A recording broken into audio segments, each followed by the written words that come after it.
So I'm going to start with the webmaster oath.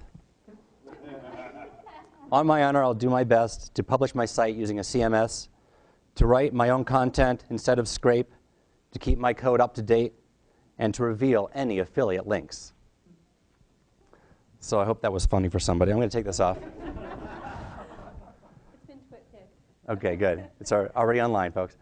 So I'm Andy Commons, and I have a variety of things I do in life, and one of those is help people with their online marketing, and part of that is search engine optimization. So when we decided to do this little talk, not soon after, I got a call from Monica saying, Brad would like to have a contest to see if who can get a site, a brand new website, to rank highest on Google within 2 weeks. This was 2 weeks ago today. And I said, okay. So they said, okay, it's going to be for the words Missoula beer. So we both got to work. The rules were supposed to be that I could only do white hat, clean, above board types of things with my new site, and Brad would do the black hat, underhanded, tricky stuff. Not that he normally does that, but he just wanted to see what would happen if he did. And so the results are in. I'm going to talk about that real first. So MissoulaBeer.info is my site. I came in at 11th on Google, but number 1 on Yahoo, Bing, AltaVista, and all the web. DrinkMissoulaBeer.com is his site. He came in number 4 on Google, and then 5, 4, 3, 3 on the others. So we both did very well. He beat me on Google, and that was the contest, so I have to give him the win in 2 weeks on Google. Now, will he last longer than mine? We probably will never know, because I'll probably take mine down tonight. But this is the way it kind of worked out for me over the last week, where on the 11th, I was nowhere, 12th, nowhere, 13th, I finally appeared on Google in spot 10, and that was the same way until the 14th. I guess I was checking a lot that day. On the 14th, all of a sudden I appeared on Yahoo in number 1, and then I fell back to 11, and it has stayed that way the last 3 days.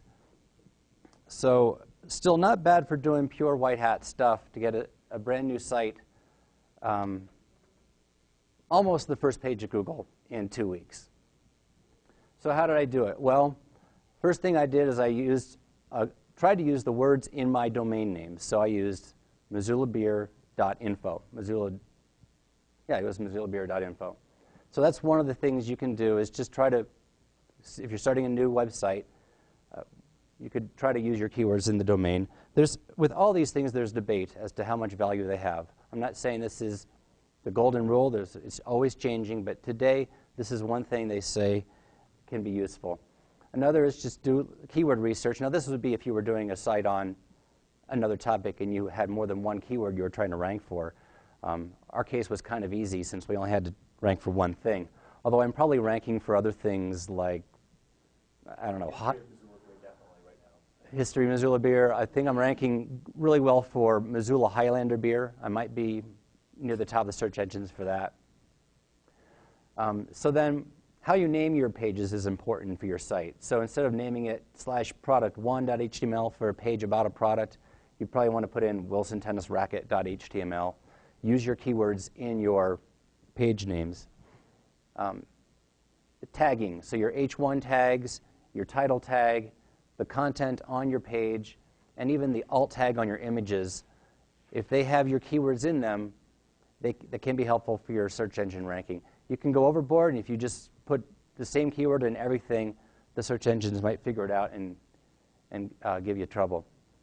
Site speed is a new factor that Google has said is important. They're going to look at how fast your site loads. If it's really image heavy and it's really on a slow server, they're going to ding you in the rankings for that. Internal linking, that's pointing at other pages on your own site using anchor tags from the other pages.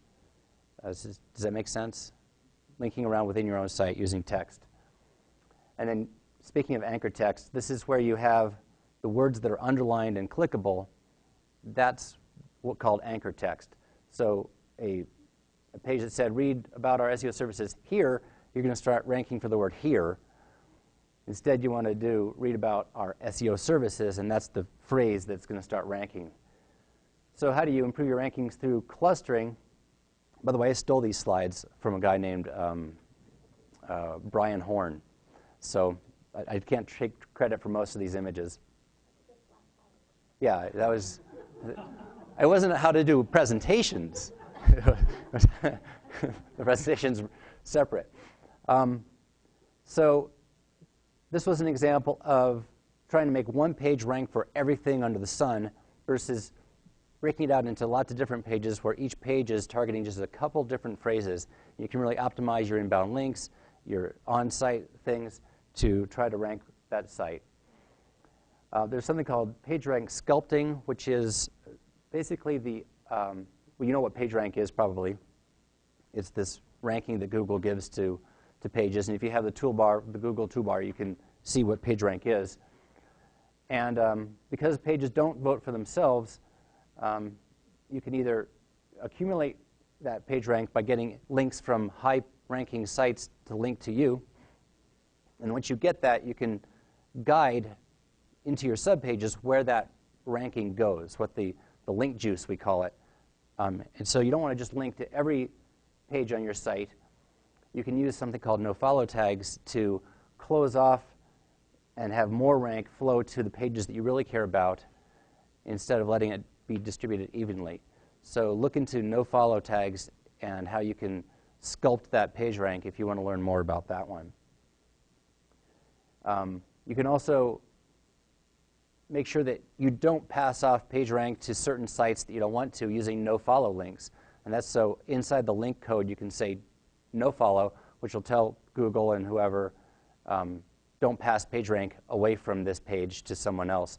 A lot of blogs are doing that now with their comments. People figured out, oh, if I just put a comment on this blog, I'll get PageRank for it. So they put in nofollow. Wikipedia used to pass PageRank, now it doesn't.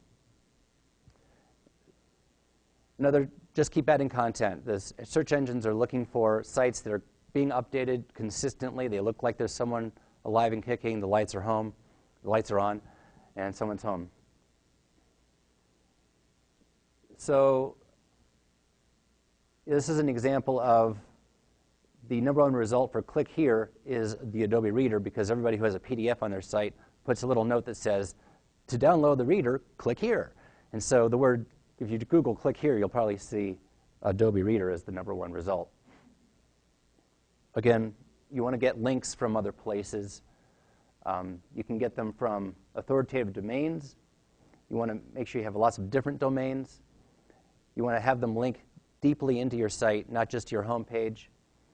Some local links from people near you. And then also that anchor text I talked about. Make sure when they link to you that they don't all link to you just to the name of your website, but you ask them to link to you using different phrases that you're trying to rank for. The authoritative means make sure that they're in the same industry as you. If you have links pointing at you from crazy off-the-wall casino sites and you've joined some link farm and you're getting all kinds of links from pets.org and whatever, and your site's about cars, the search engines figure that out quickly, and they're going to say, I'm not really going to count that link very much. So you want links from people who are in your own same business. So how do you build links? You can just ask, but that's not really a good idea. Better is to offer some content with a link in your story. So maybe you give somebody else a story about something and say, would you mind, if you want, here's some content for your site, just give me a link back if you use it. And you can do that through posting it to article sites or just contacting bloggers, because a lot of bloggers are desperate for more content for their site. You can do reciprocal linking. I'll link to you if you link to me, and that can work some. Some say it doesn't work at all. I believe it does. You can put your links on forums and blog posts and wikis done right. You don't want to just spam it out there, but if you have something to contribute and you put a link in your signature, follow or no follow, I believe it has some value. And again, you're just playing nicely at the playground there. Directories. So there's Yahoo, Best of the Web, DMOZ, Librarians Index, Business.com. Just check and see if they're passing PageRank or not. And then decide if you want to pay the $300 a year for Yahoo or the Best of the Web costs. When it comes to DMOZ, go ahead and try, but it's really hard to get in, and it's not even clear if it's got enough value, but it doesn't hurt to take 15 minutes to go ahead and submit your site to DMOZ and see. You might get lucky. In 6 months, they might add you. So when you're looking are you looking for no follow link in the source code? Yeah, I use a tool that it's a plugin for Firefox that lets me turn on if links are no follow or not, and it highlights them. So I can pretty quickly tell, is this site using no follow? No, but I'll get it for anybody who's interested. I'll post it on the SMC Ning site. Press releases, putting them up on PR Web or PR Log. Sending out articles to places like Easing Articles and putting up a Squidoo lens can be useful. Using social media like Facebook, Twitter, Foursquare, and social bookmarks like Dig, Reddit, StumbleUpon, and Delicious. So these should probably all be things you're somewhat familiar with. If not, we can make this presentation available to you all as well, so you can go back and review it. And then there's some more guerrilla stuff, which still I don't consider black hat. So if you're working with a charity and you're volunteering and you're donating your time and they don't mind giving you a little love back and linking to your site, that's pretty good because a .org site can be pretty valuable. You can send someone a testimonial and say, you know, I really love your product, and then they're going to put your name and maybe your website underneath your testimonial. So, you know, stroke their back and say, hey, you're great, ask for a link. You can create something that gets people to send traffic to you. So create discounts for groups or set up an affiliate type program that's going to get people to point at your site. You can use link bait. I love this image that I found.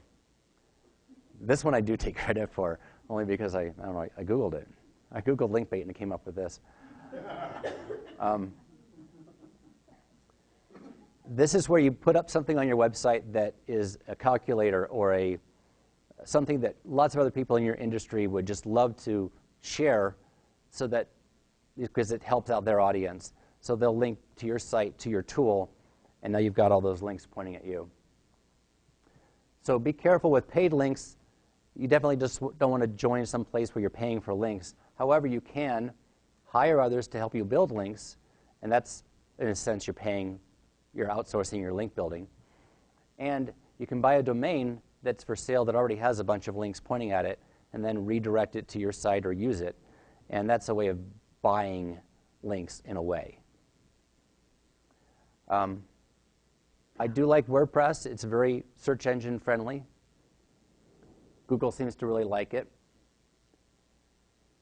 Some say it's easy to do all this, but ask yourself, what's the best use of your time? Do you do your own taxes? Do you do your own plumbing or your electrical work?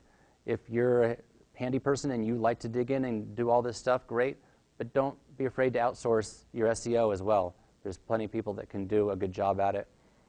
Make sure you're doing what you're good at. And so that's just the tip of the iceberg. There's also lots of other things you can do to your website. You can optimize it. You can run analytics. You can create landing pages. You can do paid search, social media. You can make sure you're coming up on local listings, set up email lists and capture and newsletters. And there's just a ton of stuff in the whole world of online marketing. So SEO is just the beginning of it. And so that's my presentation. I'll turn it over to Brad.